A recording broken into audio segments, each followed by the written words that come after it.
भारत देश में मंदिरों का बड़ा महत्व है और यहाँ आश्रमों का भी बड़ा महत्व है। और सबसे अच्छा होता है कि मंदिर आश्रम ज्वाइंट हो तो भी अच्छा होता है। एक साइड मंदिर भी है, आश्रम भी है। और मैं तो भारत देश के समस्त मंदिर निर्माणक भक्त श्रद्धालुओं से निवेदन करूंगा, मंदिर बनाना तो मंदिर के साथ साथ थोड़ा श्रद्धालुओं के ठहरने के लिए कमरे भी बना देना, स्नान की व्यवस्था भी कर देना। कम से कम कोई यात्री आए तो 10, 20, 50 लोग रात में ठहर भी सके और थोड़ा भोजन का प्रबंध कर देना। गुजरात में लगभग जितने मंदिर बनते हैं, मंदिर के पास में धर्मशाला बनता है, धर्मशाला में भोजन की व्यवस्था रहती है और रात्रि ठहरने का प्रबंध रहता है। गुजरात में अधिकतर ऐसा है। लेकिन उत्तर प्रदेश में मंदिर में केवल मंदिर रहता है, मंदिर में भगवान रहता है, मंदिर का पुजारी भी इधर उधर घूमने निकल जाता है। हाँ, भगवान अकेले बैठे रहते हैं सुस्त, कि पुजारी भी साथ छोड़ दिया, अब दुनिया में कौन मेरा है। पुजारी को भगवान के मंदिर में बैठाओ और गांव भर से लेकर के चंदा इकट्ठा करके पुजारी को वेतन दो, फोकट में कौन बैठेगा। सारे गांव के लोग, ज्यादा नहीं, 50-50 रुपये, 100-100 रुपये इकट्ठे करो, पुजारी का वेतन बांध दीजिए, 10,000 रुपये महीने। खूब पूजा करेगा, झाड़ू लगाएगा, सफाई करेगा।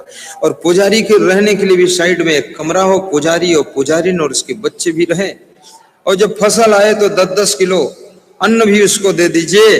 पुजारी कभी भगवान को छोड़कर नहीं जाएगा, क्योंकि भगवान को तुम हाथ जोड़ते हो, लेकिन पुजारी को तो कुछ हाथ में देना पड़ेगा, तभी तो उसका परिवार चलेगा। उत्तर प्रदेश, छत्तीसगढ़ में, अन्य प्रदेशों में मैं देखता हूं मंदिर बहुत बनाते लोग, लेकिन पुजारी वाली व्यवस्था सब डामाडोल।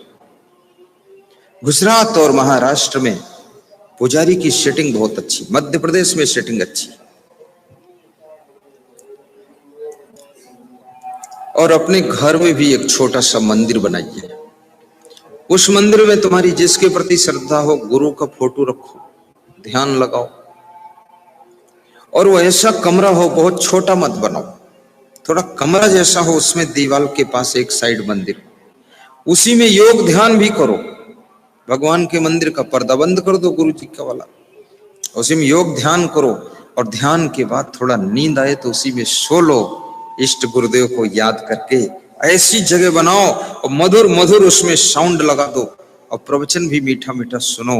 ऐसा एक कमरा होना चाहिए जिसमें दुनिया के प्रपंच की बातें करने के लिए नहीं, वहां पर इष्ट देव गुरुदेव की चर्चा करने के लिए, उनका प्रवचन श्रवण करने के लिए और उनका दर्शन करने के लिए, ध्यान करने के लिए उसमें बैठ सको, लेट सको, सो सको। ऐसा एक स्थान घर में जरूर बनाना चाहिए।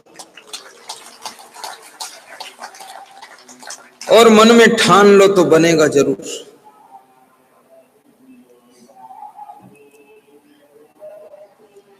और आपकी हर व्यवस्था भी अच्छी हो।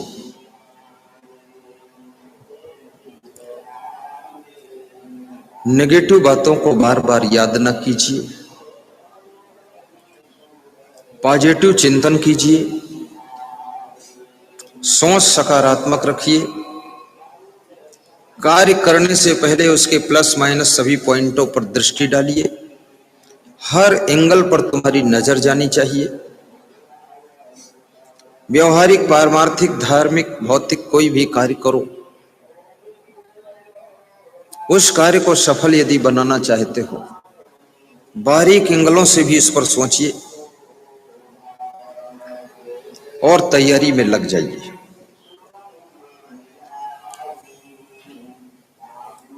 ऊंची उड़ान लेना सीखो, किसी एक जगह चिपक कर बैठ मत जाओ। बड़े बड़े काम करने का इरादा करो। आपके भीतर बहुत ऊर्जा है, बहुत क्षमता है, साधारण में अटके मत रहो। एक राजा ने अपने मंत्री से कहा कि मंत्री, मुझे चिड़ियों से बहुत प्रेम है, तो मैं चाहता हूं कोई 2 चिड़ियां तुम लाओ, उनको मैं देखा करूं।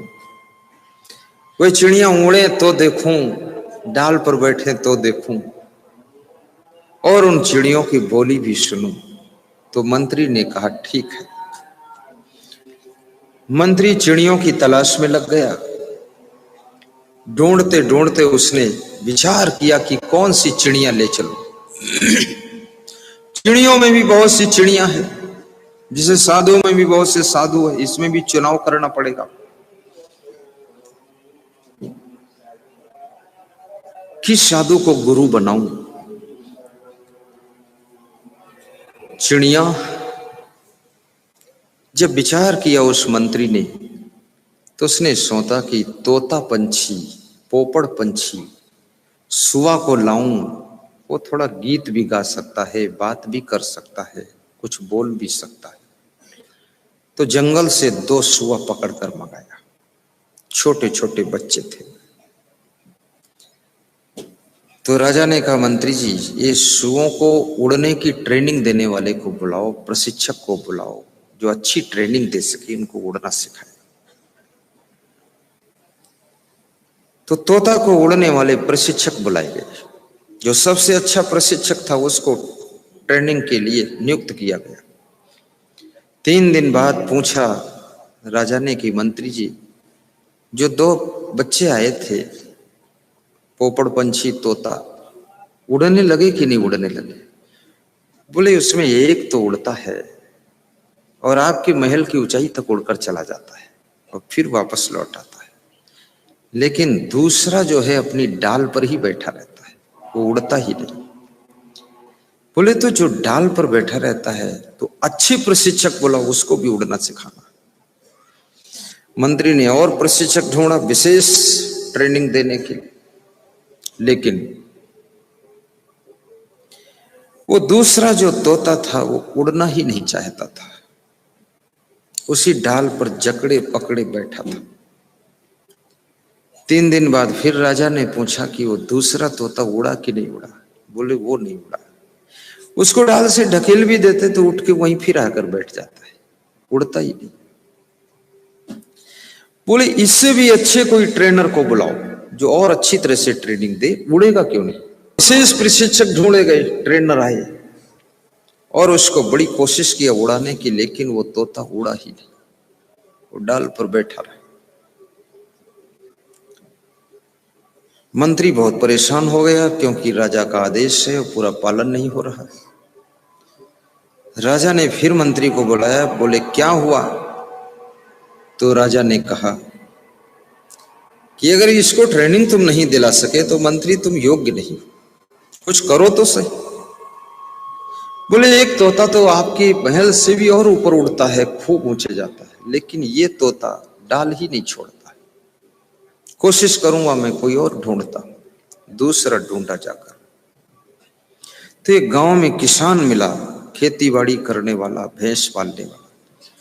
वो बोला, तोतों को उड़ना तो मैं नहीं सिखाता हूं, लेकिन फिर भी मैं चलता हूं, कुछ कोशिश करता हूं। आया किसान, उसने कहा, कंडीशन क्या? बोले, तोता उड़ता ही नहीं, डाल छोड़ता नहीं। एक तो उड़ता है, सीख गया उड़ना, पर ये नहीं उड़ता और बोलता भी कुछ नहीं।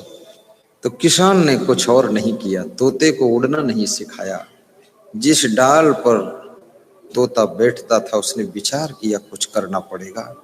ऐसा कुछ किया कि वो तोता उड़ा और एक ही बार में उड़ा और पहले वाले तोते से दुगना ऊंचाई पर उड़ गया।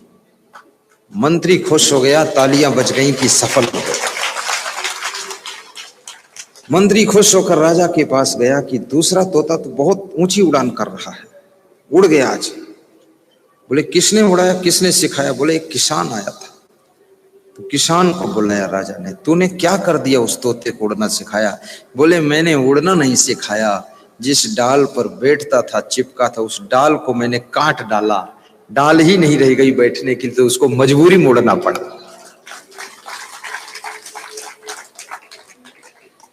ऐसे तुम भी देख लेना, जिंदगी में तुम्हारी उड़ान क्यों नहीं हो रही है।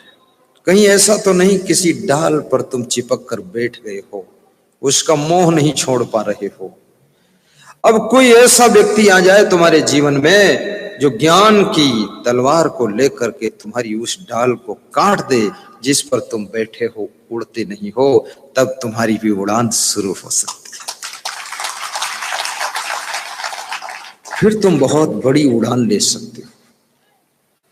इस साधारण जिंदगी को कब तक ढोते रहोगे? शांत मन से बैठ करके विचार भी करना कि मैं और क्या क्या कर सकता हूं। जो तुम कर रहे हो तो कर ही रहे हो, लेकिन फिर और थोड़ा सोचो कि इसके अतिरिक्त और क्या क्या कर सकता हूं, क्या इससे बड़ा कुछ कर सकता हूं। आप अपने आप से प्रश्न पूछ लीजिए, आपके भीतर से उत्तर आएगा कि तुम बहुत बड़ा कर सकते हो।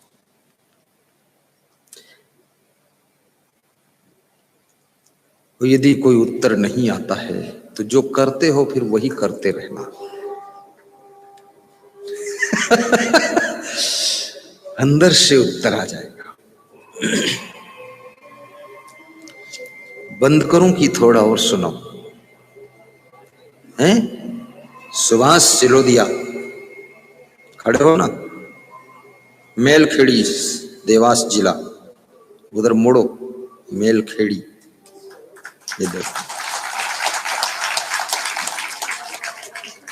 ऐसा भक्त है जो गरीब तो है लेकिन गुरु के करीब है।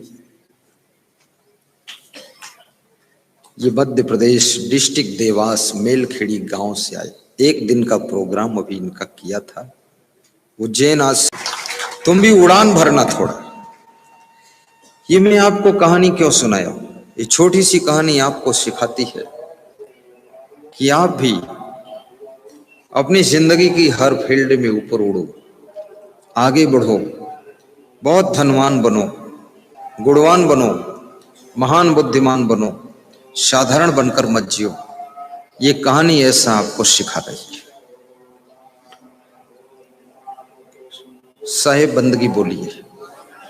बंदगी बहुत अच्छा लगा है। सबसे किनारे कैंप है, आड़ में है, छिपा है, लेकिन फिर भी इतने लोग ढूंढ के यहां आए। बड़ी विचित्र बात है, कहीं बीच में होता तो मुझे लगता है 1 लाख लोग अपने कैंप पे आ जाते। सभी ढूंढ रहे हैं,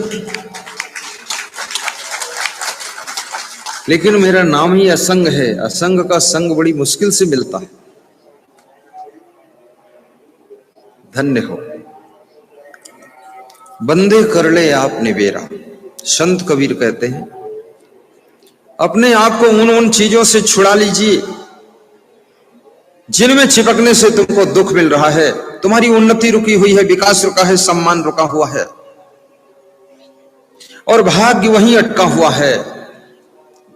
इसलिए उनका निर्वाह कीजिए, छुटकारा लीजिए उनसे और उस स्वभाव को बदल डालिए जो स्वभाव तुम्हारे प्रभाव को बाधा डाल रहा है। जो आदतें तुमको आगे बढ़ने से रोक रही हैं उनको भी त्याग कीजिए और थोड़ा खुश होकर के जिंदगी जीना भी सीखिए। सुरेश लोहवंशी, ललिता लोहवंशी, नवल लोहवंशी, लोहवंशी लोग भी आए। खड़े हो जाओ ना। देखो दोनों हंस रहे हैं, पति पत्नी है, वो पीछे उनका साला खड़ा। बहुत बड़ी श्रद्धा है। अकेले प्रोग्राम कराया था बैतूल जिले में। तुमको भी धन्यवाद देता हूं। जिंदगी भर जुड़े रहना। लोहवंश